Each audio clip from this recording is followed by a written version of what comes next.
এ নিয়ে প্রতিবেদন থাকছে সংবাদের পরের অংশে। স্বাগত সকাল 9টার বিরতিহীন ইন্ডিপেন্ডেন্ট সংবাদে। আপনাদের সঙ্গে আছে আমি রকিব আহমেদ এবং তাসনিমে জান্নাত। অর্থে শুরুতেই জানিয়ে দিচ্ছি প্রধান শিরোনাম। প্রধানমন্ত্রীর উপহারের ঘর পাচ্ছে সারা দেশের আরো 40,000 পরিবার। কাল আনুষ্ঠানিক হস্তান্তর।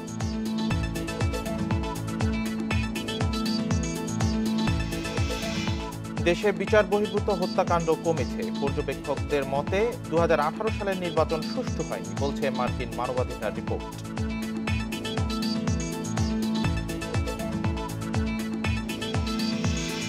মশা নিধনে 2 বছরে 184 কোটি টাকা ব্যয় করেও কমেনি দুর্ভোগ। তৎপরতা অব্যাহত দাবি ঢাকার 2 সিটির।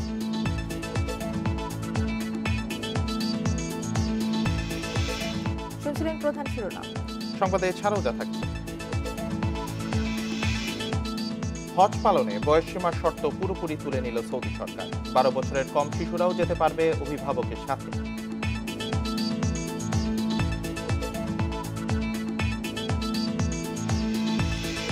বাংলাদেশের সঙ্গে অর্থনৈতিক অংশীদারিত্ব চায় জাপান। গঠন হয়েছে স্টাডি গ্রুপ। ভারত সফরে জানালেন প্রধানমন্ত্রী কিশিদা।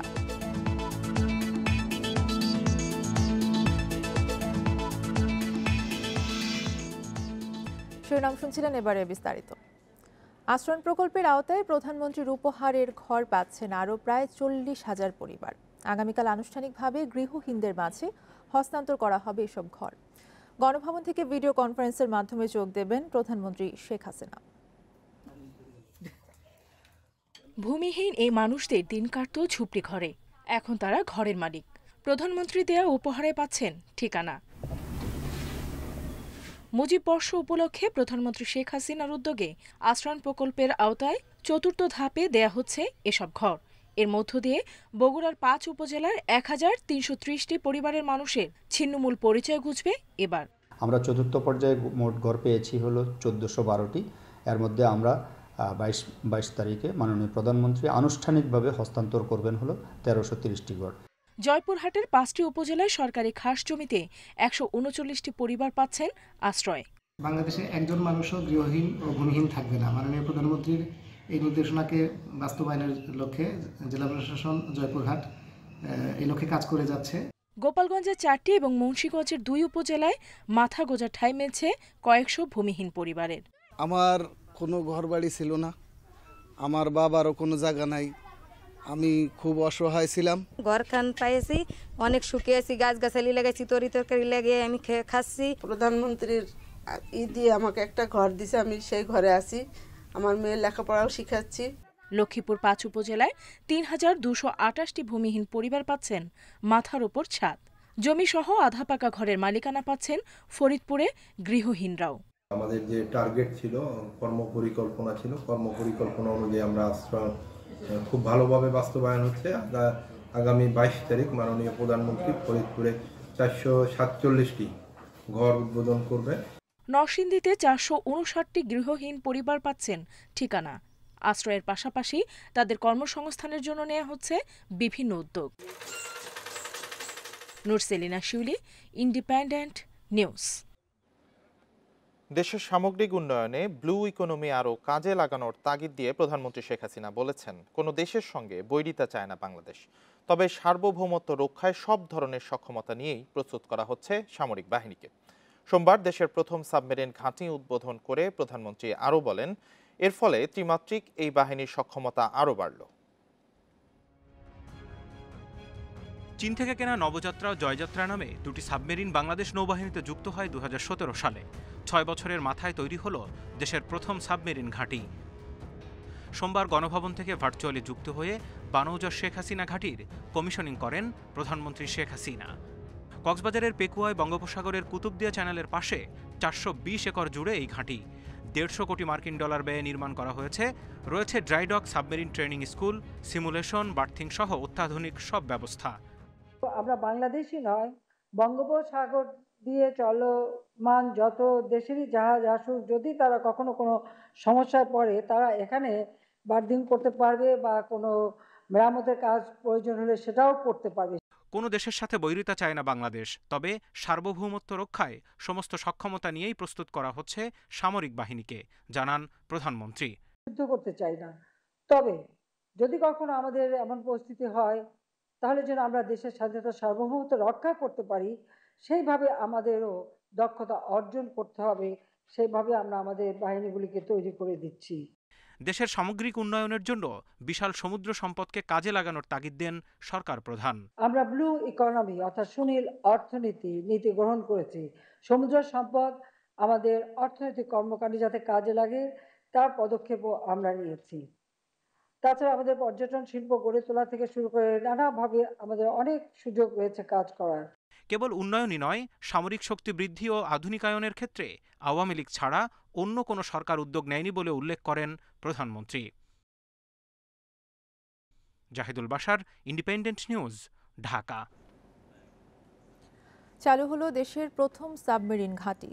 বানৌজা শেখ হাসিনা ঘাঁটিতে নিরাপদে সাবমেরিন রাখতে বেসিন ও এন্ট্রি চ্যানেল, ফ্লিট হেডকোয়ার্টার্স, যুদ্ধজাহাজের বার্থিং সহ সাবমেরিন সংক্রান্ত সব ধরনের বেস সাপোর্ট ফ্যাসিলিটিস রয়েছে, যা নৌবাহিনীর জন্য নতুন মাইলফলক। দেশের সমুদ্র সম্পদ রক্ষায় কাজ করে যাচ্ছে নৌবাহিনী। শক্তি বাড়াতে প্রতিনিয়তই তাদের বহরে যুক্ত হচ্ছে আধুনিক প্রযুক্তি নির্ভর যুদ্ধজাহাজ। তারই ধারাবাহিকতায় সবশেষ যুক্ত দুটি সাবমেরিনের রক্ষণাবেক্ষণ এবং নিরাপদে রাখার জন্য তৈরি হলো ঘাঁটি। আর এরই মাধ্যমে বাহিনীটি জানান দিচ্ছে তাদের সামর্থ্য। দেশের উন্নয়নে প্রধানমন্ত্রীর আন্তরিকতার কথা স্বীকার করে নৌবাহিনীর প্রধান বলেন, আন্তর্জাতিক পরিমণ্ডলে মর্যাদাপূর্ণ ত্রিমাত্রিক বাহিনী হিসাবে সুপ্রতিষ্ঠিত হয়েছে বাংলাদেশ নৌবাহিনী। নৌবাহিনী আজ উল্লেখযোগ্য সংখ্যক যুদ্ধজাহাজ, submarine, helicopter, maritime patrol aircraft এবং আধুনিক সমরাস্ত্র সহ সুদক্ষ নৌ সদস্য নিয়ে আন্তর্জাতিক পরিমণ্ডলে একটি মর্যাদাপূর্ণ ত্রিমাত্রিক নৌবাহিনী হিসাবে সুপ্রতিষ্ঠিত। প্রতিটি সাবমেরিনের দৈর্ঘ্য ৭৬ মিটার ও প্রস্থ ৭.৫ মিটার। টর্পেডো ও মাইনে সুসজ্জিত সাবমেরিনগুলো শত্রুপক্ষের যুদ্ধজাহাজ ও ডুবোজাহাজে আক্রমণ চালাতে সক্ষম। পূর্ণ ধারণ ক্ষমতা নিয়ে চলতে পারে ঘন্টায় ১৭ নটিক্যাল মাইল গতিবেগে। সাবমেরিন নবযাত্রা এবং জয়যাত্রার স্থায়ী ঠিকানা হলো বানৌজা শেখ হাসিনা ঘাঁটিতে। দেশের জলসীমা সুরক্ষায় নৌবাহিনীর এই দুটি সাবমেরিনের অপারেশনাল সক্ষমতা বাড়াতে এই ঘাঁটি গুরুত্ব অপরিসীম বলছেন বিশ্লেষকরা। Toufiqul Islam, Independent News, Pekua, Cox's Bazar. Police পরিদর্শক হত্যা মামলার আসামি আরাফ খান, তাকে গ্রেফতারে ইন্টারপোলে রেড নোটিশ জারি হয়েছে বলে জানিয়েছেন আইজিপি চৌধুরী আব্দুল্লাহ আল মামুন। বলেন, তার বিষয়ে আরও খোঁজ খবর নেওয়া হচ্ছে। সম্প্রতি যে তারকারা তার সঙ্গে দেখা করেছেন, প্রয়োজন হলে তাদের সঙ্গেও কথা বলা হবে। সোমবার দুপুরে চট্টগ্রামে একটি পুলিশ ফাঁড়ির উদ্বোধন করে এসব কথা বলেন আইজিপি। দুবাইয়ের আলোচিত স্বর্ণ ব্যবসায়ী আরাফ খান ওরফে রবিউল ইসলাম, যিনি ২০১৮ সালে পুলিশের বিশেষ শাখার পরিদর্শক মামুন ইমরান খান হত্যা মামলার ৬ নম্বর আসামি। অনুসন্ধানে বেরিয়ে এসেছে, আসামি হওয়ার পরপরই ভারতে পালিয়ে যান তিনি। ভারতীয় পাসপোর্ট তৈরি করে পাড়ি জমান দুবাইয়ে।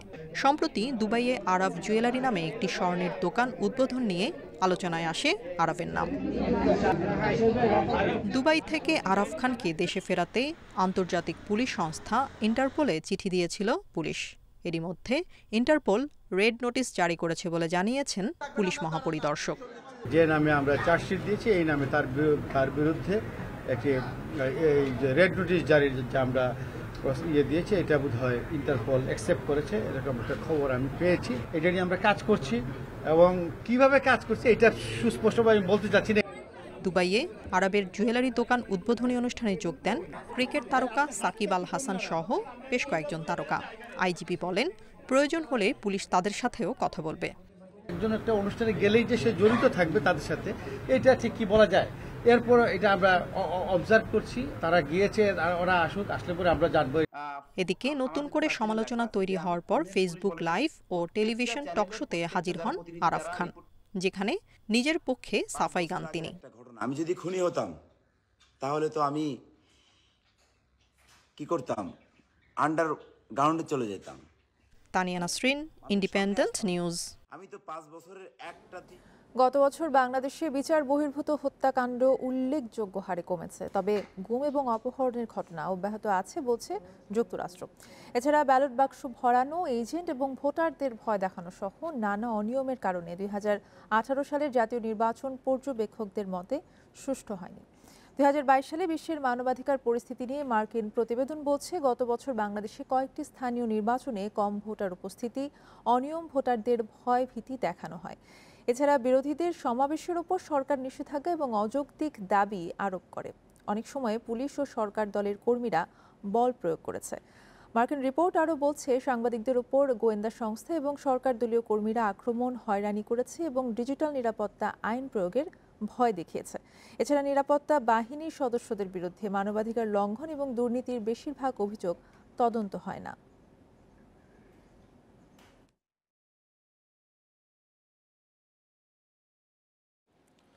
হজ যাত্রীদের বয়স সীমা তুলে নিল সৌদি আরব। সর্বনিম্ন 12 বছর বয়সের শর্ত তুলে নিয়েছে দেশটি।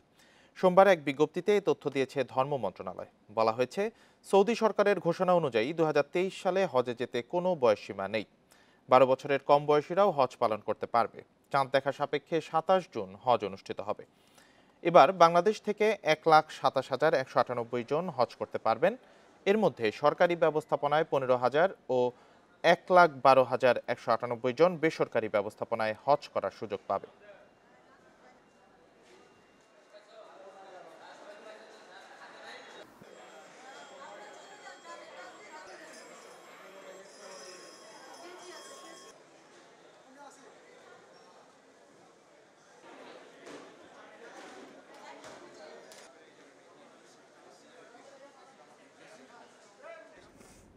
বাংলাদেশের সঙ্গে অর্থনৈতিক অংশীদারিত্বের সম্ভাবনা বিবেচনা করছে জাপান। এই লক্ষ্যে ভারতের সাথে যৌথভাবে একটি স্টাডি গ্রুপ গঠন করা হয়েছে, জানিয়েছেন দেশটির প্রধানমন্ত্রী ফুমিও কিশিদা। ভারত সফরে এসে সোমবার এক অনুষ্ঠানে কথা বলেন জাপানের প্রধানমন্ত্রী। কিশিদা আরও বলেন, বাংলাদেশ শিগগিরই আনুষ্ঠানিকভাবে স্বল্পোন্নত দেশের তালিকা থেকে উত্তরণ করবে। দক্ষিণ এশিয়ার আঞ্চলিক সমৃদ্ধিতে বাংলাদেশ ও ভারতের সাথে নিবিড়ভাবে কাজ করতে আগ্রহী জাপান। ভারত ও প্রশান্ত মহাসাগরীয় অঞ্চলের নিরাপত্তা এবং উন্নয়নে $75 বিলিয়ন পরিকল্পনার ঘোষণা দেন কিশিদা। মুক্ত ইন্দো প্যাসিফিক অঞ্চলের জন্য ভারতের ভূমিকা অপরিহার্য, এমনটাও বলেন তিনি।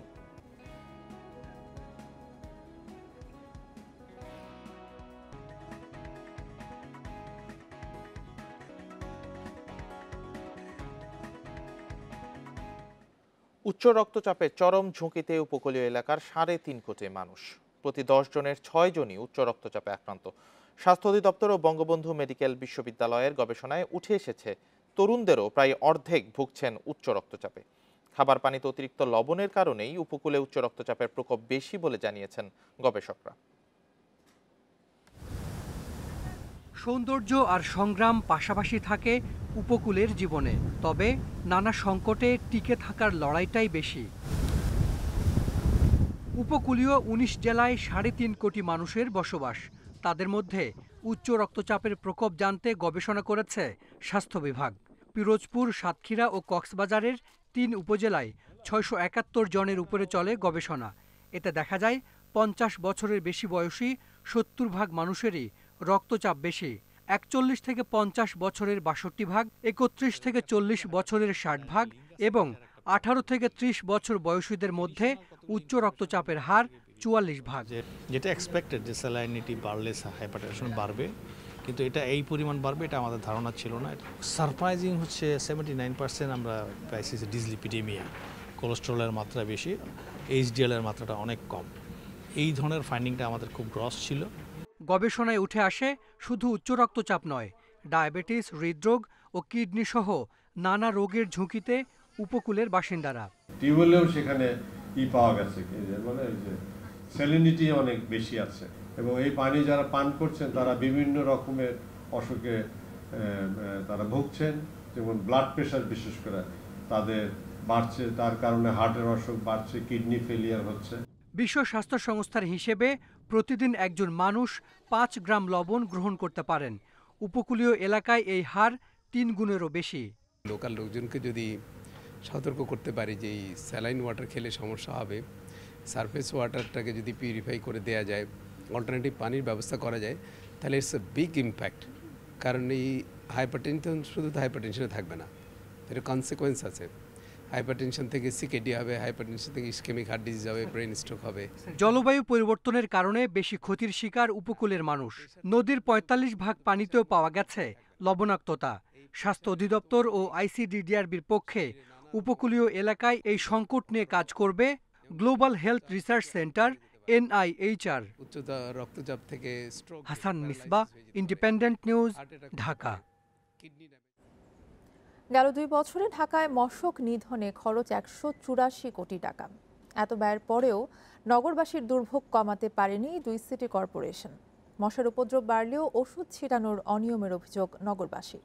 তবে ঢাকার 2 সিটি কর্পোরেশনেরই দাবি মশা নিয়ন্ত্রণে তারা সবসময় তৎপর।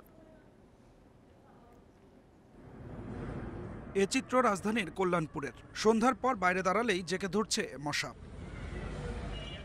দিনে কম থাকলেও বিকেল থেকেই রাজধানীতে বাড়তে থাকে কিউলেক্স মশার উপদ্রব।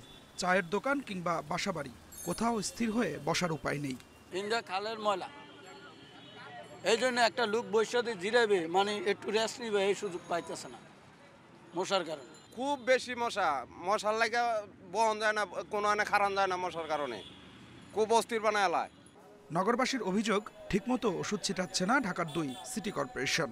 পরিবেশটা খুবই বাজে, এখানে সিটি কর্পোরেশন থেকে ওরকম মানে কন্টিনিউ কোনো ওই ব্যবস্থা নেওয়া হয় না, যার কারণে এই খাল ময়লা হয়ে থাকে অলওয়েজ। এরকম মানে মশার কারণে পুরো এলাকায় এরকম মানে মানুষ খুব সমস্যায় আছে। কোনো মশার ওষুধ দেখতেছি না। আর যেভাবে পোলাপান্ডে ছোটো ছোটো বাচ্চা ময়মুরব্বীর চার দোকানে যেভাবে মশার আনাগোনা, এভাবে মানুষ বাঁচতে পারে না বাংলাদেশে। তবে পরিসংখ্যান বলছে মশক নিধনের জন্য গত 2 বছরে ঢাকা উত্তর সিটি কর্পোরেশনের খরচ 129 কোটি টাকা, আর ঢাকা দক্ষিণে 55 কোটি। এরপরও ডেঙ্গুতে অন্যান্য বছরের তুলনায় সবচেয়ে বেশি মানুষের মৃত্যু হয়েছে 2022-এ, আর এখন বেড়েছে কিউলেক্সের উপদ্রব। নগরবাসী যখন যন্ত্রণায় অতিষ্ঠ, তখন ঢাকা দক্ষিণ সিটি কর্পোরেশন বলছে মশার উপদ্রব বেড়েছে, এমন তথ্য সঠিক নয়। 4-5 বছর আগের কথা যদি চিন্তা করেন, ঢাকা শহরে কিন্তু এখন অনেক মশা কম 4-5 বছর আগের থেকে। ইভেন এডিস মশার কথা আপনি যদি বলেন, 2019-এ যে ভয়াবহ পরিস্থিতির সৃষ্টি হয়েছিল, আপনি 21 বা 22-এ দেখেন, তার থেকে কিন্তু পরিস্থিতি ভালো আছে। আর উত্তর ঢাকার মেয়র বলছেন মশক নিয়ন্ত্রণে নতুন পদক্ষেপ নেওয়া হয়েছে। কারা কারা কোন দিক দিয়ে মুভ করবে ওইটা আমি টেস্ট কেস হিসেবে প্রথম আমি বডি ক্যাম নিয়ে আসছি। কারণ আমাদের এখন কমপ্লেনটা কি আসে, আপনার যান নাই বা স্প্রে করেন নাই। এই যে যান নাই বা স্প্রে করেন নাই, এটার জন্য আমি বডি ক্যাম করছি। ঠিক অনুরূপভাবে আমি একটা বার্তা দিতে চাই, আমাদের কোন এলাকাতে কার কখন ডিউটি, ওইটা দিয়ে আমি একটা ভিজিলেন্স টিম করেছি। কার্যকর পদক্ষেপ নিতে না পারলে সামনের দিনগুলোতে মশার উপদ্রব আরও বাড়বে বলে মত কীটতত্ত্ববিদদের। Adilur Rahman, Independent News, Dhaka. উচ্ছেদের পর ঢাকা মেডিকেল কলেজ হাসপাতালের সামনের ফুটপাত এখন দখলমুক্ত রয়েছে। এতে হাসপাতালে আসা রোগী সহ স্বজনদের চলাচল সহজ হয়েছে। এর আগে সোমবার বিকেলে উচ্ছেদ অভিযান চালায় ঢাকা দক্ষিণ সিটি কর্পোরেশন। অভিযানে প্রায় শতাধিক অবৈধ দোকান ভেঙে ফেলা হয়। এ বিষয়ে আরও জানাতে ঢাকা মেডিকেল থেকে আমাদের সাথে যোগ দিচ্ছেন সহকর্মী খালেদ রায়হান। রায়হান, সোমবার উচ্ছেদ অভিযান চালানো হয়েছে বিকেলে, এখন বর্তমান অবস্থা সেখানে কেমন দেখছেন? দেখুন, সব মিলিয়ে কিন্তু এখনো পর্যন্ত 16 ঘন্টা পার হয়নি, কিন্তু চিত্র কিন্তু একেবারে আগের মতো রয়েছে।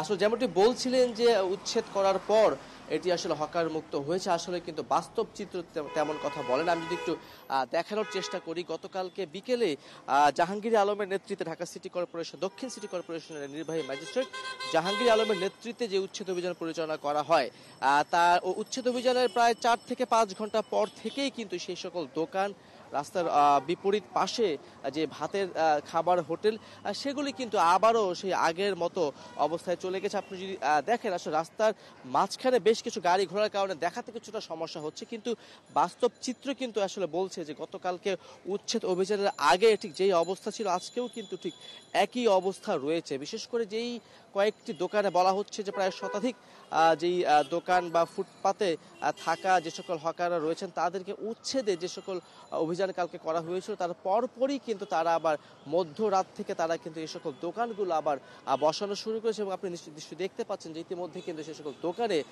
আসলে ভিড়ও দেখা যাচ্ছে। আমি সড়কের আরেকটি পাশে দেখানোর চেষ্টা করি, যে পাশে আসলে একেবারেই ঢাকা মেডিকেল কলেজ হাসপাতালের যে ইমার্জেন্সি যে গেটটি রয়েছে, জরুরি বিভাগ যে রয়েছে তার ঠিক সঙ্গেই কিন্তু আপনি দেখতে পাচ্ছেন যে ফুটপাতে কিন্তু আসলে এখন এই দোকান চলছে এবং একেবারে যেই সড়কটি দিয়ে যানবাহন বা জরুরি বিভাগে যে সকল অ্যাম্বুলেন্স প্রবেশ করবে সেই গলিটি যদি দেখানোর চেষ্টা করি সেই গলিতেও কিন্তু আসলে একই চিত্র আমরা দেখতে পাচ্ছি। এবং এখন কিন্তু সকাল হওয়ার কারণে যেহেতু এখনো 10টা বাজেনি, এখন কিন্তু চাপ কিছুটা কম, কিন্তু যত বেলা বাড়তে থাকবে ঠিক তত কিন্তু আসলে এই যে সরু গলিটি সেখানে কিন্তু দোকানের আধিক্য বাড়তে থাকবে এবং তার পাশাপাশি কিন্তু দোকানে যে সকল উচ্ছিষ্ট যে সকল জিনিসপত্র রয়েছে সেগুলোও কিন্তু আসলে রয়েছে। আপনি দেখতে পাচ্ছেন একটি অ্যাম্বুলেন্স প্রবেশ করছে, আপনি নিশ্চয়ই দেখবেন যে এই অ্যাম্বুলেন্স যে প্রবেশ করতে কিন্তু বাধার মুখে তাকে পড়তে হবে, খুব ধীর গতিতে তাকে কিন্তু যেতে হবে। একেবারে নিরবিচ্ছিন্নভাবে যে যাওয়ার যে প্রক্রিয়া সেটি কিন্তু আসলে কখনোই সম্ভব হয় না এবং এখানে যেহেতু ঢাকা মেডিকেল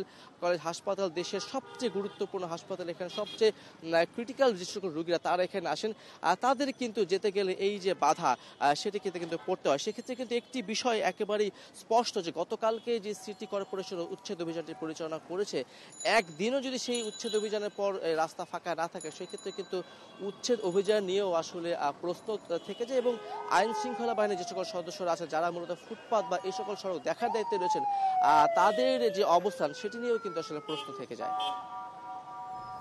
খালেদ রায়হান আমাদেরকে জানাচ্ছিলেন ঢাকা মেডিকেল কলেজের সামনে থেকে। ইভিএম নিয়ে বিপাকে নির্বাচন কমিশন। 1,10,000 ইভিএম মেরামতের জন্য ইসি সরকারের কাছে যে 1260 কোটি টাকা চেয়েছিল তা পাওয়ার নিশ্চয়তা এখনো মেলেনি। তাই জাতীয় নির্বাচনে কত আসনে ইভিএমে ভোট হবে সে সিদ্ধান্ত নেওয়া যাচ্ছে না। এ নিয়ে অর্থ মন্ত্রণালয়কে আজ চিঠি দেবে নির্বাচন কমিশন। এদিকে আরপিও সংস্কারে আইন মন্ত্রণালয় ইতিবাচক সাড়া দিয়েছে বলে জানিয়েছেন কমিশনার আনিসুর রহমান। দ্বাদশ জাতীয় সংসদ নির্বাচনে 150 আসনে ইভিএমে ভোট নিতে প্রথমে সরকারের কাছে 9,500 কোটি টাকা চায় নির্বাচন কমিশন, তবে সে প্রকল্প ফেরত পাঠায় পরিকল্পনা মন্ত্রণালয়। এখন তাই ইসির পরিকল্পনা হাতে থাকা 1,10,000 ইভিএম দিয়ে কমপক্ষে 60 থেকে 70টি আসনে ভোট করা। 5 বছর আগে 1.5 লাখ ইভিএম কেনে কমিশন, যার মধ্যে 40,000 ইভিএম মেশিন নষ্ট হয়েছে। বাকি ইভিএমগুলো সচল করতে প্রয়োজন 1260 কোটি টাকা। সোমবার নির্বাচন কমিশনার আনিসুর রহমান জানান, ইভিএম মেরামতের টাকার জন্য অর্থ মন্ত্রণালয়ের প্রস্তাব পাঠিয়েও এখনো সাড়া পায়নি কমিশন। 6 মাস সময়ের পরে আমাকে টাকা দিলে তো আমরা লাভ হবে না, তাতে তো আমরা 1,10,000 যদি আমরা পাই, মানে রিফারবিশ করতে পারি, তাহলে একটা 70-80 যেই সংখ্যাটা হয় সেটা হয়তো যাওয়া যাবে। আর যদি রিফারবিশমেন্টের জন্য অর্থ পাওয়া না যায় তাহলে তো আর করা যাবে না, বা কি করবো কি না সেটা আমরা পরে সিদ্ধান্ত নিব। সেই জন্যই আমরা সর্বশেষ এই চিঠি দেওয়ার সিদ্ধান্ত হয়েছে। চিঠি কালকে যাবে আশা করছি। এদিকে ফলাফলের গেজেট প্রকাশের পরও ভোট বাতিলের ক্ষমতা চেয়ে আইন সংশোধন সহ বেশ কিছু প্রস্তাব আইন মন্ত্রণালয়ে পাঠিয়েছিল ইসি। 6 মাসের বেশি সময় পর সে প্রস্তাবে ইতিবাচক সাড়া মিলেছে। মন্ত্রিসভায় যাচ্ছে আরপিও সংশোধনের চূড়ান্ত প্রস্তাব। মন্ত্রিপরিষদ বিভাগে পাঠানো হয়েছে ক্যাবিনেট মিটিংয়ে উত্থাপনের জন্য। এই মুহূর্তে মাননীয় আইনমন্ত্রী দেশের বাইরে আছেন, উনি 28 তারিখে ফিরবেন সম্ভবত, এরপরে হয়তো ক্যাবিনেটে উঠতে পারে। তাই আমি তো মনে করি যে নেক্সট পার্লামেন্টে হয়তো এটা উত্থাপিত হতেও পারে। কমিশনার আনিসুর রহমান আরও জানান, সংসদীয় আসনের সীমানা পরিবর্তন নিয়ে 180টি আপত্তি অভিযোগ জমা পড়েছে। সেগুলো যাচাইয়ের পর শিগগিরই শুনানি শুরু হবে। Mahmudul Hasan, independent News, Dhaka.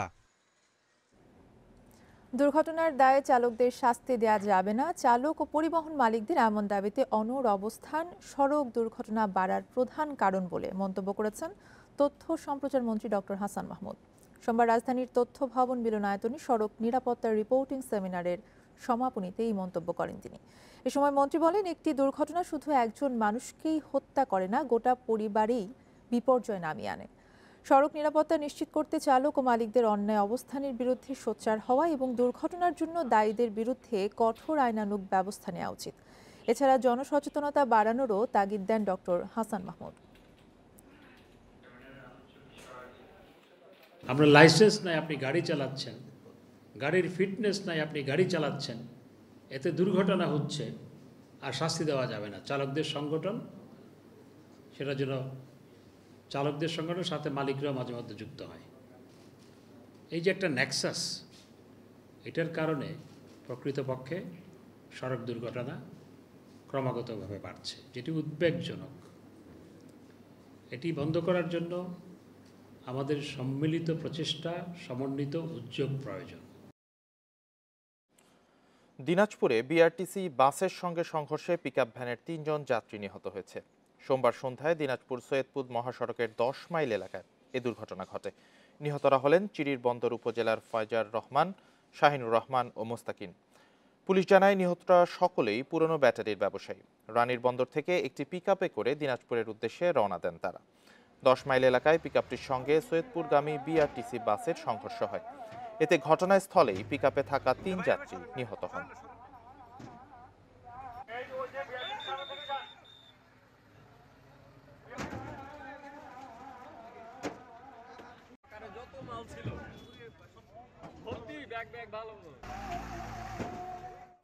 শিবচর এক্সপ্রেসওয়েতে নিয়ন্ত্রণ হারানো ইমাদ পরিবহনের বাসটির চলাচলের অনুমতি ছিল না, নেই ফিটনেস সনদও। দুর্ঘটনায় ১৯ জনের মৃত্যুর ঘটনায় পুলিশের করা মামলার এজাহারে উল্লেখ করা হয়েছে এসব তথ্য। এদিকে রুট পারমিট এবং ফিটনেসবিহীন বাসটি সড়কে চলল কিভাবে, এমন প্রশ্ন তুলেছেন বাস মালিক সমিতির নেতারা। যদিও ইমাদ পরিবহন দাবি করছে তাদের সব বাসের সব কাগজপত্র হালনাগাদ। রোববার মাদারীপুরের শিবচর এক্সপ্রেসওয়েতে ইমাদ পরিবহনের একটি বাস নিয়ন্ত্রণ হারিয়ে খাদে পড়ে যায়। প্রাণ হারান ১৯ জন, আহত আরও ২০ জন। সড়ক দুর্ঘটনায় হতাহতের ঘটনায় পরিবহন আইনে ইমাদ পরিবহনের বিরুদ্ধে শিবচর থানায় মামলা করে হাইওয়ে পুলিশ। এজাহারে উল্লেখ করা হয় বাসটির সড়কে চলার কোনো অনুমতি ও ফিটনেস সনদ ছিল না। মামলায় কারো নাম উল্লেখ করা হয়নি। তদন্ত ভার দেওয়া হয়েছে হাইওয়ে পুলিশকে। বর্তমান যে আইনটি প্রচলিত আছে সড়ক পরিবহন আইনের ৯৯তে এটির যদি এই ধরনের ঘটনা ঘটে তাহলে কী ব্যবস্থা হবে সেটি সুস্পষ্টভাবে উল্লেখ রয়েছে। তার পরিপ্রেক্ষিতে এই মামলাটি এইভাবে দায়ের করা হয়েছে, যার কারণে আপনার এই মামলার সাথে এই পরিবহনের সাথে সংশ্লিষ্ট যারা তাদের যে কাউকে যে কোনো সময় তদন্তের জন্য জিজ্ঞাসাবাদ করা যাবে, তদন্তের আওতায় আনা যাবে। রুট পারমিট ও ফিটনেসবিহীন গাড়ি সড়কে চলাচল করে কিভাবে, সে প্রশ্ন তুলেছেন বাস মালিকরা। তারা বলছেন দুর্ঘটনা রোধ করতে হলে বিআরটিএ পুলিশ সহ সবাইকে একসঙ্গে কাজ করতে হবে।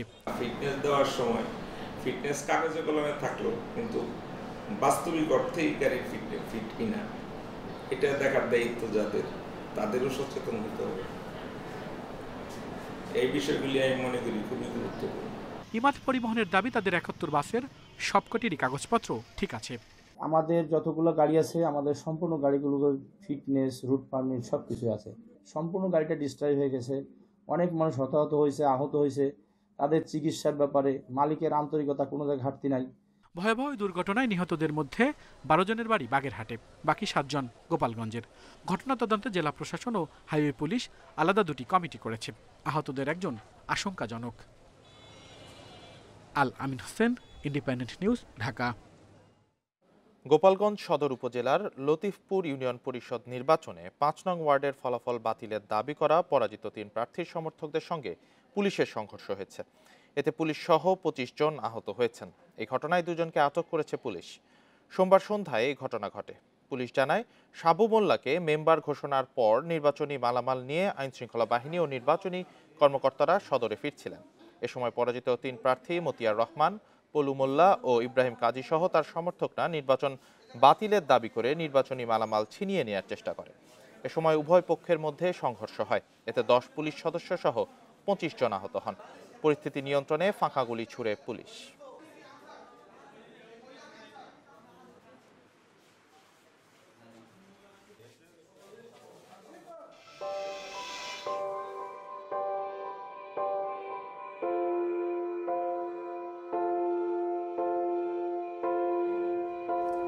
বন এবং বন্যপ্রাণী সংরক্ষণের এক সাফল্য গাথার নাম পাবলাখালী বন্যপ্রাণী অভয়ারণ্য। অসংখ্য উঁচু বৃক্ষ এবং লতাগুল্ম নিয়ে চিরহরিত রূপ রাঙামাটির বাঘাইছড়ির এই বন। রয়েছে হাতি, হনুমান, বানর, টিয়া সহ বিভিন্ন প্রজাতির প্রাণীর নিরাপদ আবাস। বন সংরক্ষণে স্থানীয়দের সম্পৃক্ত করায় পাওয়া গেছে দারুণ সাফল্য। দেশের বেশিরভাগ বন উজাড় হলেও পাবলাখালীতে নতুন গাছ লাগানোয় বাড়ছে বনের আকার।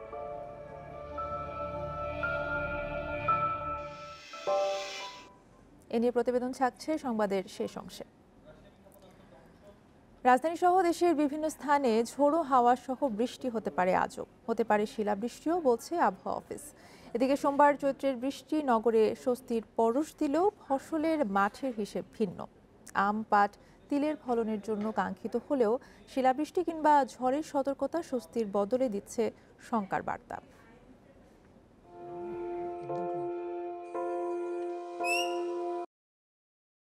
বৃষ্টির পর সোমবারও সকালে খুলনা বরিশালের কিছু এলাকায় বৃষ্টি হয়। সিলেট, ময়মনসিংহ সহ আরও কয়েক স্থানে বৃষ্টির পূর্বাভাস রয়েছে। থেমে থেমে এমন বৃষ্টি হতে পারে বুধবার পর্যন্ত।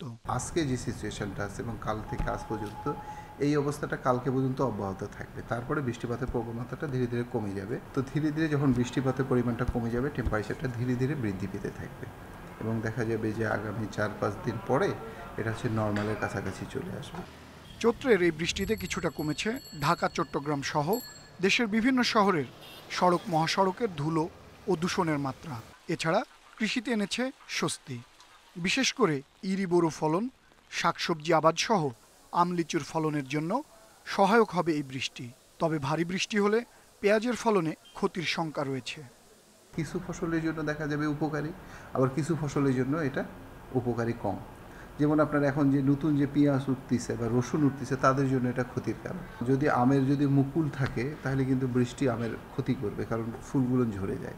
কিন্তু যখন এটা যদি আমের গুটি হয়ে যায়, এটা কিন্তু গাছের জন্য উপকারী। তো ম্যাক্সিমাম ক্ষেত্রে মনে হয় যে কৃষির জন্য এটা একটা বেশ উপকারী। আবহাওয়া অধিদপ্তর বলছে, প্রাক মৌসুমি বায়ুর প্রভাবে বছরের এই সময়ে ঝড় বৃষ্টি হয়ে থাকে। মার্চের শেষ পর্যন্ত আবহাওয়ার অবস্থা এমন থাকতে পারে, আর তাপমাত্রা বাড়তে পারে এপ্রিলের শুরু থেকে, বলছেন আবহাওয়াবিদেরা।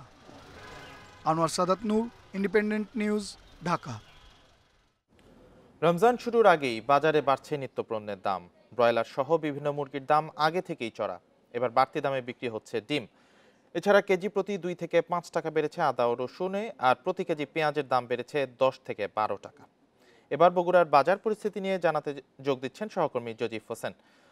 জজিফ, কোন কোন পণ্যগুলোর দাম নতুন করে বেড়েছে বা কমেছে, বাজারের সার্বিক পরিস্থিতি কি, আর পণ্যদ্রব্য নিয়ে সরকারের কড়াকড়ি ঘোষণার পরও বৃদ্ধি না পাওয়া প্রসঙ্গে কেন দামটা বাড়ছে, এ নিয়ে আসলে কোনো বক্তব্য পাওয়া গেছে কিনা? যে দেখুন, রমজান আসলে আমাদের দেশের একটি প্রবণতা রয়েছে যে প্রত্যেকটি জিনিসের মূল্য হঠাৎ করে বেড়ে যায়, এবং এই যে বিষয়টি এই রমজানেও কিন্তু ঠিক একই রকমই দেখছি। জেলা প্রশাসন থেকে শুরু করে এবং অন্যান্য যে মহল রয়েছে তারা প্রত্যেকটা সময় কিন্তু ব্যবসায়ীদের সাথে তারা আলাপ আলোচনা করছেন যাতে রমজানে কোনো পণ্যেরই দাম তেমনটা না বাড়েন। সেই ক্ষেত্রে আজকেও কিন্তু নিত্য প্রয়োজনীয় দ্রব্যর মূল্য যাতে নিয়ন্ত্রণের মধ্যে থাকে, এবং সার্বিক যে বিষয়গুলো রয়েছে সব বিষয় নিয়ে আজকে 3:30টার দিকেও একটি সভা রয়েছে জেলা প্রশাসনের কার্যালয়ে। এছাড়া আপনাকে একটু বিষয় জানিয়ে রেখেছি, আমি বাজারে এসে যেটি দেখেছি যে বেগুন, পেঁয়াজ এবং অন্যান্য যে রমজানের পণ্যগুলো রয়েছে যেগুলো রমজানে বেশি ব্যবহৃত হয়, সেগুলোর মধ্যে বেগুন কিন্তু গেল সপ্তাহে যেটি ছিল আপনার 30 থেকে 40 টাকা, সেটি এই আজকের বাজারে কিন্তু 50 থেকে 60 টাকা পর্যন্ত বিক্রি হচ্ছে, এবং আপনার পেঁয়াজ বিক্রি হচ্ছে 35 থেকে 40 টাকা। কিন্তু আশঙ্কা করছেন ব্যবসায়ীরা, যেটি আশঙ্কা করছেন যে এই বৃষ্টিপাতের ফলে পেঁয়াজ এবং অন্যান্য যে কাঁচামাল রয়েছে সেগুলোর দাম একটু বেড়ে যেতে পারে, কারণ বৃষ্টি হলে আপনি জানেন যে একটু হলেও কৃষকদের সেই পণ্যগুলো তুলতে সমস্যা হয় এবং কিছুটা নষ্ট হয়ে যায়। এবং আপনাকে আরেকটি বিষয় জানিয়ে রেখেছি যে চাল, ডাল এবং অন্যান্য যে পণ্য রয়েছে, যেমন আপনার হচ্ছে বেসন, তারপরে ডাল, তারপরে অন্যান্য আপনার মুড়ি, এগুলোর দামও কিন্তু বেশ চড়া গেল রমজানের তুলনায়। এই রমজানে আপনার মুড়ি বিক্রি হচ্ছে প্রায় 80 থেকে, খোলাটি বিক্রি হচ্ছে 80 টাকা, এবং প্যাকেট যে মুড়ি বিক্রি হচ্ছে সেটি বিক্রি হচ্ছে প্রায় 100 থেকে 120 টাকা। এবং খেজুর বিক্রি হচ্ছে, সেই খেজুরের কিন্তু প্রত্যেকটি খেজুরেই আপনার প্রায় 50 টাকা করে বৃদ্ধি পেয়েছে জাত ভেদে, এবং 200 থেকে 1000 টাকার মধ্যে এগুলো বিক্রি হচ্ছে। এছাড়া আরেকটি বিষয় জেনে রেখেছি যে ডিমের মূল্য কিন্তু গেল সপ্তাহের তুলনায় এই সপ্তাহে প্রায় 2 টাকা বৃদ্ধি পেয়ে 44 টাকায় বিক্রি হচ্ছে, এবং ব্রয়লার মুরগির যে দাম, সেই ব্রয়লার মুরগির দাম 230 টাকায় বিক্রি হতে দেখেছি, কিন্তু এই আজকের বাজারে সেটি 240 টাকা থেকে 245 টাকায় বিক্রি হচ্ছে। তো মোট কথা বলা যেতে পারে যে প্রত্যেকটি জিনিসের দামে বেশ চড়া, কিন্তু স্থিতিশীল রয়েছে বেশিরভাগ জিনিসেরই। জেলা প্রশাসকের কার্যালয় কিংবা আপনার ভোক্তা অধিকারের পক্ষ থেকে যেটি জানানো হয়েছে যে প্রত্যেকটি জিনিসের মূল্যই তারা চেষ্টা করবেন যে নিয়ন্ত্রণের মধ্যে রাখার, এবং যাতে স্থিতিশীল থাকে রমজান মাস ঘিরে, এবং ঈদেও যাতে প্রত্যেকটি জিনিসের মূল্য স্থিতিশীল অবস্থায় থাকে সেটি কিন্তু তারা প্রচেষ্টা করছেন, এবং সেই সাথে বাজার মনিটরিংয়ে তারা জোরদার করছেন বলে জানিয়েছেন, এবং এখানে বিক্রেতাদের সাথেও তারা কথা বলছেন। বগুড়া থেকে বাজার পরিস্থিতি নিয়ে জানাচ্ছিলেন সহকর্মী জজিফ হোসেন। বরিশালে টিসিবির পণ্য বিক্রির পরিমাণ নিয়ে অসন্তোষ জানিয়েছেন ভোক্তারা। মাঝে মাঝে ডিলারদের সঙ্গে ভোক্তাদের হচ্ছে বাগবিতণ্ডা। রমজান উপলক্ষে পণ্য বিতরণের পরিমাণ আরও বাড়ানোর দাবি তাদের, তবে টিসিবি বলছে পণ্যের পরিমাণ বাড়ানোর ক্ষমতা নেই।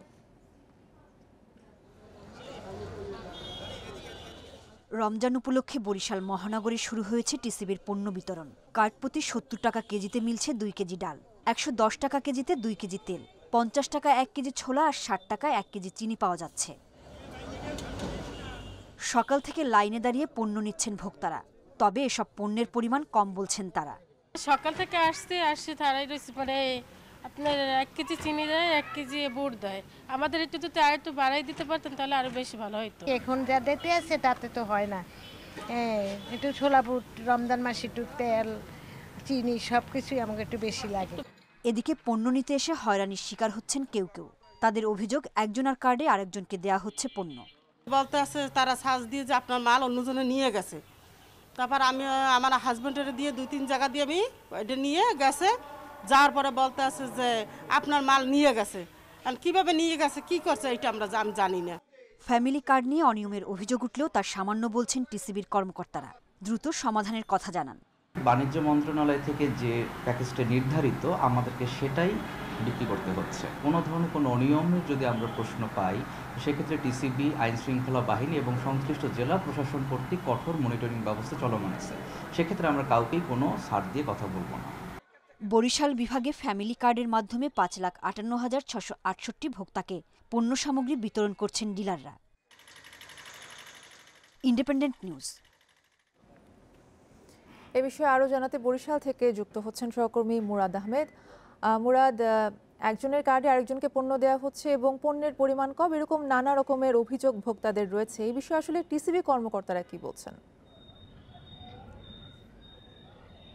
দেখুন, টিসিবি কি বলবে, বাস্তবতা হচ্ছে যে 1.25 কোটির এই বরিশাল বিভাগ, 1.25 কোটি জনগণের বরিশাল বিভাগ, হ্যাঁ, তো সেখানে কার্ড ইস্যু হয়েছে, ফ্যামিলি কার্ড ইস্যু হয়েছে সর্বোচ্চ 6 লাখও হয়নি, 2000 কম হবে।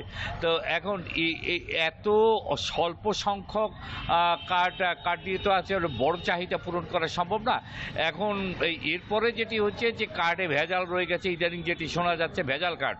এখন ভেজাল কার্ড কি? ভেজাল কার্ড হচ্ছে ওরা ভোক্তা যিনি আছেন তিনি কার্ড নিয়ে আসছেন যে তার মালামাল নিতে, এসে শুনছেন তার কার্ডে মালামাল নিয়ে গেছে।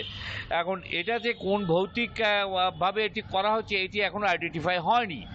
আর যেটি হচ্ছে যে যারা পাচ্ছেন একটা বিশাল লাইন, হ্যাঁ, সকাল থেকে লাইন তারা দাঁড়িয়ে, তারপর দুপুর নাগাদ যেটি পাচ্ছেন সেটির পরিমাণ নিয়ে সন্তুষ্ট নন ভোক্তারা। তারা যেটি বলছেন যে 1 কেজি ছোলা বুট, এটা তো স্বাভাবিক একটা মানে সেন্সের বিষয় যে 1 কেজি ছোলা বুট, 1 কেজি চিনি রমজানের প্রাককালে দেওয়ার আসলে অর্থটা কতটুকু কি দাঁড়ায় সেটুকু যাদের প্রয়োজন আর যারা নিচ্ছেন এরাই আসলে বলতে পারবেন।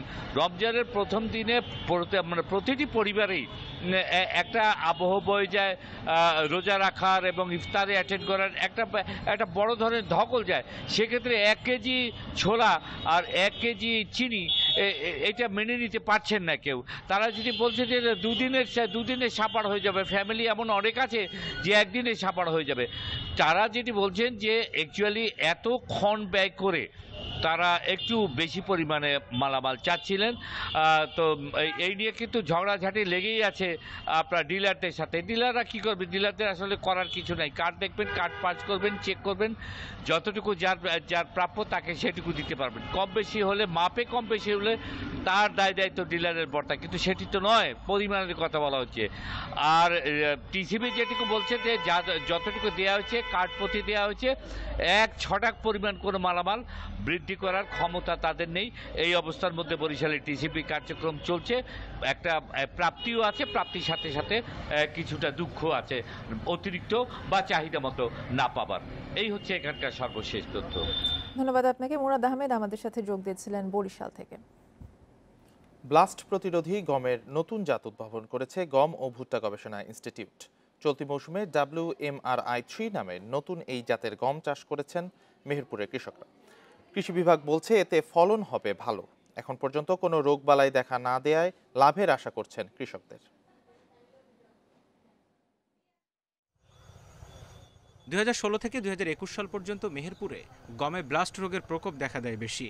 এতে বারবার ক্ষতির মুখে পড়েন চাষিরা। ক্ষতি কমাতে গম চাষে কৃষকদের নিরুৎসাহিত করে কৃষি বিভাগ। ব্লাস্ট রোগ প্রতিরোধে 2017 সালে বাড়ি গম 33 নামে নতুন একটি জাত উদ্ভাবন করে গম ও ভুট্টা গবেষণা ইনস্টিটিউট।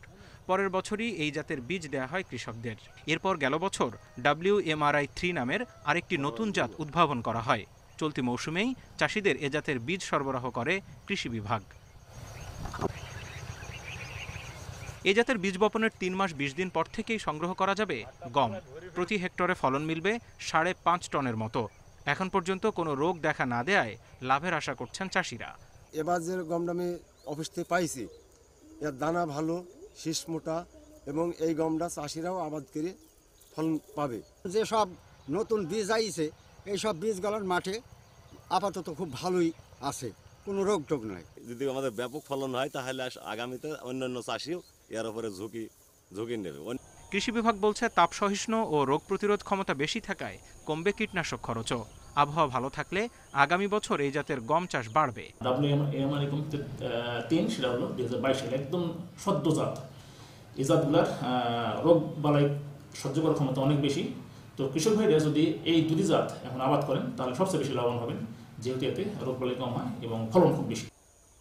চলতি মৌসুমে জেলায় গমের চাষ হয়েছে 12,500 হেক্টর জমিতে। এতে উৎপাদনের লক্ষ্য প্রায় 50,000 মেট্রিক টন। Independent news. ইউক্রেনের সংঘাত নিরসনে চীনের শাস্তি প্রস্তাব মস্কো পর্যালোচনা করছে বলে জানিয়েছেন রুশ প্রেসিডেন্ট ভ্লাদিমির পুতিন। সোমবার সন্ধ্যায় ক্রেমলিনে চীনা প্রেসিডেন্ট শি জিনপিং এর সাথে বৈঠকে এই কথা বলেন তিনি। এদিকে রাশিয়ার সাথে চীনের সম্পর্ক বিশ্ব রাজনীতিতে নতুন মাত্রা যোগ করবে বলে জানিয়েছেন জিনপিং। 3 দিনের সফরে সোমবার দুপুরে রাশিয়ার মস্কোয় ভনুকোভো বিমানবন্দরে পৌঁছান চীনের প্রেসিডেন্ট শি জিনপিং। এ সময় তাকে স্বাগত জানান রাশিয়ার উপপ্রধানমন্ত্রী দিমিত্রি চেরনিশেঙ্কো। দেওয়া হয় গার্ড অফ অনার। এ সময় সেখানে জড়ো হওয়া সাংবাদিকদের সাথে কথা বলেন জিনপিং। বলেন তার সফর বিশ্ব রাজনীতিতে নতুন মাত্রা যোগ করবে। পরে ক্রেমলিনে যান জিনপিং। সেখানে তাকে স্বাগত জানান রুশ প্রেসিডেন্ট ভ্লাদিমির পুতিন। এ সময় তাকে প্রিয় বন্ধু বলে সম্বোধন করেন তিনি। বলেন ইউক্রেন সংঘাত নিরসনে চীনের 12 দফা শান্তি প্রস্তাব পর্যালোচনা করেছে রাশিয়া। ইউক্রেনের সাথে সংকট সমাধানে আপনার প্রস্তাবগুলো দেখেছি। আমরা অবশ্যই এগুলো নিয়ে আলোচনা করতে পারি। আমরা সবসময় চাই খোলামেলা আলোচনা হোক। বৈঠকে পুতিনের নেতৃত্বের প্রশংসা করেন জিনপিং। বলেন রাশিয়ার সাথে চীনের সম্পর্ক অত্যন্ত গুরুত্বপূর্ণ। চীন ও রাশিয়ার সম্পর্ক ঐতিহাসিক। একদিকে প্রতিবেশী দেশ, অন্যদিকে কৌশলগত অংশীদারও। আমাদের সম্পর্ক খুবই ঘনিষ্ঠ। দ্বিপাক্ষিক সম্পর্ক জোরদার ও আন্তর্জাতিক নানা ইস্যুতে আমরা আলোচনা করতে পারি। ইউক্রেনে রাশিয়ার সামরিক অভিযান শুরুর পর এটি জিনপিংয়ের প্রথম মস্কো সফর। আজ দুই নেতার মধ্যে আনুষ্ঠানিক আলোচনার কথাও রয়েছে। সায়রা খান, ইন্ডিপেন্ডেন্ট নিউজ। চীনা প্রেসিডেন্ট শি জিনপিং এর রাশিয়া সফর ঘিরে দুই দেশের সম্পর্ক আরও জোরদার হচ্ছে। অন্যদিকে বেজিং এর মধ্যস্থতায় কূটনৈতিক বৈরিতা কাটিয়ে উঠেছে সৌদি আরব ও ইরান। ইউক্রেন ইস্যুতে চীনের অবস্থান এবং মধ্যপ্রাচ্যে চীনা প্রভাব বিস্তার পশ্চিমাদের মাথাব্যথা বাড়িয়েছে। এদিকে মুদ্রা বাজারে ডলারের জায়গা নিতে পারে ইউয়ান, পূর্বাভাস বিশ্লেষকদের। সৌদি আরব ও ইরানের বৈরিতা অনেক পুরনো, তবে সে সম্পর্ককে জোড়া লাগানোর উদ্যোগ নিয়েছে চীন। কয়েক বছরে যুক্তরাষ্ট্রের সাথে সৌদি ও ইরানের সম্পর্কের টানাপোড়েনকে কাজে লাগিয়ে সফল বেইজিং। তেল সমৃদ্ধ ইরান ও সৌদির সাথে সুসম্পর্ক চীনকে বিশ্ব রাজনীতিতে অনেকটা এগিয়ে দিল বলে মনে করছেন বিশ্লেষকেরা। রিয়াদ তেহরানের সম্পর্ক উন্নয়নকে মার্কিন নেতৃত্বাধীন পশ্চিমা বিশ্বের পরাজয় হিসেবেও দেখছেন তারা। এর ফলে মধ্যপ্রাচ্য ভিত্তিক নীতিতে পরিবর্তন আনতে বাধ্য হবে যুক্তরাষ্ট্র। ভূ রাজনীতিতে চীনের প্রভাব ও মিত্রবৃদ্ধির ক্ষেত্রে সহায়ক হয়েছে তার অর্থনৈতিক শক্তি। এশিয়া, আফ্রিকা, লাতিন আমেরিকার অনেক দেশেই বিপুল বিনিয়োগ চীনের। এদিকে ইউক্রেনের সামরিক অভিযান নিয়ে যেখানে পশ্চিমা বিশ্ব রাশিয়ার সাথে একরকম ছায়াযুদ্ধে জড়িয়েছে, সেখানে শান্তি প্রস্তাব দিয়ে আলোচনার কেন্দ্রে চীন।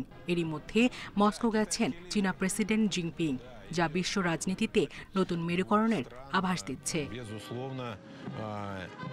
অন্যদিকে মুদ্রা বাজারেও বড় চ্যালেঞ্জের মুখে বিশ্ব বাণিজ্যের প্রধান মাধ্যম ডলার। করোনা মহামারী ও ইউক্রেন রাশিয়া সংঘাতে মস্কোর উপর পশ্চিমা নিষেধাজ্ঞায় হিতে বিপরীত হয়েছে বলে মনে করছেন বিশেষজ্ঞরা। এরই মধ্যে ডলারের পরিবর্তে রুশ মুদ্রা রুবলের বিনিময়ে রাশিয়া থেকে তেল কিনছে অনেক দেশ। চীনও বিভিন্ন দেশের সাথে বাণিজ্যে ব্যবহার করছে নিজস্ব মুদ্রা ইউয়ান।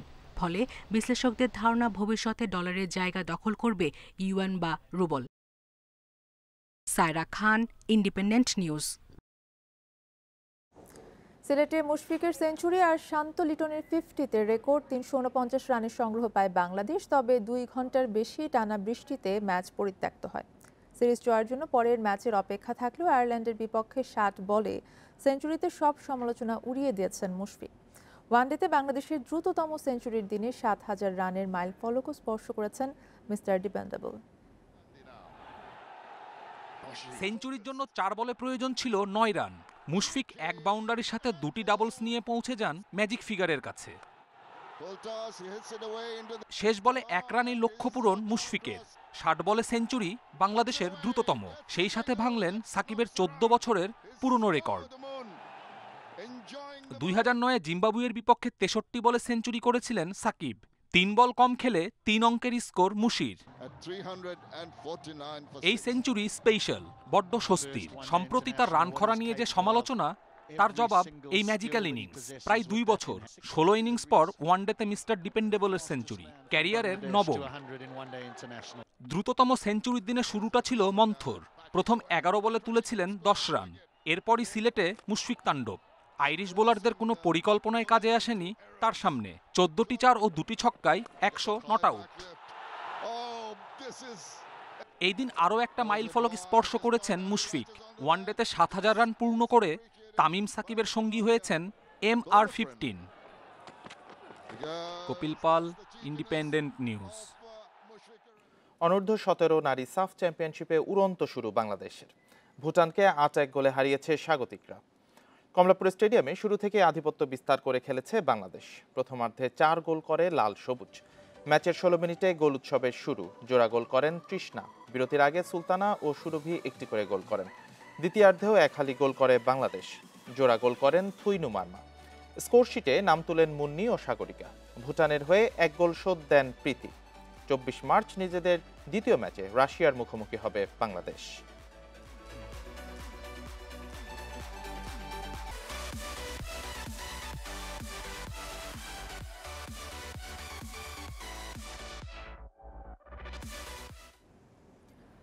নারী চ্যাম্পিয়ন্স লিগের শেষ 16তে রাতে আলাদা ম্যাচে মাঠে নামবে আর্সেনাল এবং বার্সেলোনা। প্রথম লেগে বায়ার্ন মিউনিখের বিপক্ষে রাত 12:15টায় লড়বে গানাররা, আর রাত 2টায় রোমার প্রতিপক্ষ বার্সা। ঘরের মাঠ আলিয়াঞ্জ আরেনায় আর্সেনালের কঠিন পরীক্ষা নিতে চায় বায়ার্ন। বার্সেলোনার কাছে 3-1 ব্যবধানে জয়ের পর টানা 3 ম্যাচে হারেনি স্প্যানিশ জায়ান্টরা। অন্যদিকে লিভারপুল রিডিংয়ের সাথে জয় পেলেও চেলসি ও ম্যান সিটির বিপক্ষে হার অনেকটা পিছিয়ে রাখছে আর্সেনালকে। আরেক ম্যাচে রোমার মাঠে বার্সার লড়াই। স্প্যানিশ প্রিমিয়ার ডিভিশনে টানা 5 ম্যাচে বড় জয় দলটির। প্রতি ম্যাচে প্রতিপক্ষের জালে অন্তত 4 গোল ব্লু গ্রানা। এছাড়া ছন্দে থাকা রোমা ঘরের মাঠে এগিয়ে থাকতে মরিয়া সবশেষ 5 ম্যাচে 3 জয়ের সাথে সঙ্গী হয়েছে 1 ড্র ও 1 হার।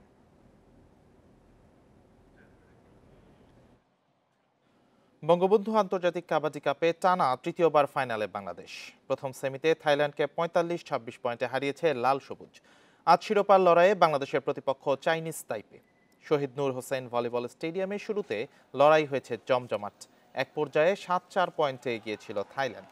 সময় গড়ানোর সাথে ছন্দে ফেরে তুহিন ব্রাসেলরা 17-11 পয়েন্টে এগিয়ে থেকে প্রথমার্ধ শেষ করে বাংলাদেশ। বিরতির পর প্রতিরোধ করেও পিছিয়ে পড়ে থাইল্যান্ড। এই অর্ধে তুহিনরা আদায় করে নেয় আরও 18 পয়েন্ট। অন্যদিকে 15 পয়েন্ট তুলেছে থাইল্যান্ড। ম্যাচ সেরা অধিনায়ক তুহিন তরফদার। ফাইনালে পৌঁছে এশিয়ান গেমস ও বিশ্বকাপে খেলা নিশ্চিত করেছে বাংলাদেশ। দুইটা ট্রফি আমরা আল্লাহর রহমতে বঙ্গবন্ধু কাপ ঘরে তুলেছি, তৃতীয়টার ঘরে তোলার পথে আমরা এগিয়ে গিয়েছি। আসলে বাংলাদেশের যেখান থেকে দোয়া করছেন সবাই আমাদের জন্য দোয়া করবেন যেন আমরা তৃতীয়বারের ট্রফিটা নিয়ে বঙ্গবন্ধুর নামে উৎসর্গ করতে পারি। বাংলাদেশের জাতীয় খেলা কাবাডি এবং ওয়ার্ল্ড কাপে বাংলাদেশ থাকবে না, এটা আসলে খুব বেমানান হয়ে যায়। তো সেখানে আমরা সেটাকে আল্লাহ করার তৌফিক দান করেছেন। হাজারো শুকরিয়া আল্লাহ দরবারে। পার্বত্য চট্টগ্রামে বন উজাড় এবং ধ্বংসের বিপরীতে ভিন্ন এক সাফল্য গাথার নাম পাবলাখালী বন্যপ্রাণী অভয়ারণ্য এবং গেম সেঞ্চুয়ারি রেঞ্জ। অসংখ্য উঁচু বৃক্ষ এবং প্রাকৃতিক ঝোপের কারণে বনটি পেয়েছে চিরহরিদ্রূপ, আর তার রক্ষায় বন বিভাগকে সহায়তা করছে স্থানীয় বাসিন্দারা। তাদের সম্পৃক্ত করে 20 বছর মেয়াদী প্রকল্প নিচ্ছে কর্তৃপক্ষ। রাঙামাটির বাঘাইছড়ির পাবাখালী বন্যপ্রাণী অভয়ারণ্য ও গেম সেঞ্চুয়ারি রেঞ্জ। দীর্ঘদিন ধরে এই রক্ষায় বন বিভাগের পাশাপাশি কাজ করছেন স্থানীয়রা। এই বনে বহিরাগতদের প্রবেশ নিয়ন্ত্রণ করেন তারা। এছাড়া কাঠ ও বিভিন্ন প্রাকৃতিক সম্পদ আহরণ বন্ধে কড়াকড়ি নজর থাকায় স্বাভাবিক নিয়মে বেড়ে উঠছে গাছপালা। এর ফলে হাতি, হনুমান, বানর, টিয়া সহ বিভিন্ন প্রজাতির বন্যপ্রাণীর নিরাপদ আশ্রয় হয়ে উঠেছে এই বন। এগুলি ভালো করে সংরক্ষণ করি এবং মানুষের কাটলেও আমরা বাধা করি। ওখানে যে বড় বড় যেগুলি গাছগুলি আছে এখানে তো কেউ কাটে না। সহজে করার জন্য আমাদের লোক আছে, এদেরকে নিয়ে আমরা যেন বনের মধ্যে কোনো গাছপালা কোনো কাটাকাটি না করে ওই ব্যাপারে আমরা সিপ বাই ডিউটি করি। 200 বছরের পুরনো এই বনের আয়তন 42,000 হেক্টরের বেশি। এর সঙ্গে সম্প্রতি আরও 20 হেক্টর জমি যোগ করে তাতে লাগানো হয়েছে 10,000 গাছের চারা। এছাড়া বন ও বন্যপ্রাণী রক্ষায় স্থানীয় জনগোষ্ঠীকে সম্পৃক্ত করে 20 বছর মেয়াদী প্রকল্প নেওয়া হয়েছে। আমরা যদি লোকাল লোকদেরকে নিয়ে আরও প্রোগ্রাম করতে পারি, তাদের জন্য এই অ্যাক্টিভিটিস দিতে পারি, তাহলে পর আমার এই পুরা এই যে ইনট্যাক্ট যেটা ভার্জিন ফরেস্ট সেটা আমরা সংরক্ষণ তথা এটা আরও উন্নয়ন করতে সক্ষম হব। পাবাখালীর মতো অন্যান্য বন রক্ষা স্থানীয় জনগোষ্ঠীকে সম্পৃক্ত করা গেলে সুফল পাওয়া যাবে বলে মনে করছেন বন বিভাগ। Independent news. এই ছিল এখনকার সংবাদে। আর ইন্ডিপেন্ডেন্ট টেলিভিশনের সব খবর বিস্তারিত জানতে চোখ রাখুন ফেসবুক, ইউটিউব ও টুইটার। সঙ্গে থাকার জন্য ধন্যবাদ সবাই।